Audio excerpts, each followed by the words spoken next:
আপনার মোবাইল ফোনটি যত কম দামি হোক না কেন, আপনি চাইলেই কিন্তু আপনার মোবাইল ফোনে যে র্যাম রয়েছে তার থেকে র্যামের পরিমাণটা অনেক বাড়িয়ে নিতে পারবেন। অনেকের মোবাইল ফোনে র্যাম কম থাকার কারণে মোবাইল ফোনটি কিন্তু হ্যাং করে, যার ফলে স্মুথলি কাজ করে না।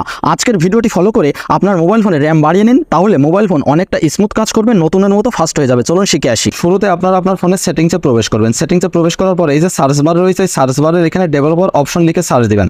সার্চ দেওয়ার পর এই যে দেখুন ডেভেলপার অপশন চলে এসেছে। আপনারা কারা কারা এই অপশনটি পাননি তারা অবশ্যই কমেন্ট করে জানান, ঠিক আছে? সো এই ডেভেলপার অপশন লেখা রয়েছে, এখানে জাস্ট একবার ট্যাপ দিব।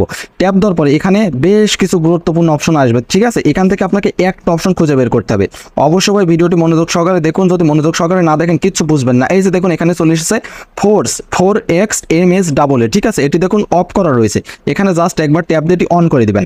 ওকে, এটি অন করে দিলে হয়ে যাবে। তাহলে আপনার মোবাইল ফোনে যে পরিমাণ র্যাম ছিল তার থেকে র্যামের পরিমাণটা অনেকটা বেড়ে যাবে, যার ফলে আপনার মোবাইল ফোনটা অনেক স্মুথলি কাজ করবে এবং অনেকটা ফাস্ট হয়ে যাবে। That's it.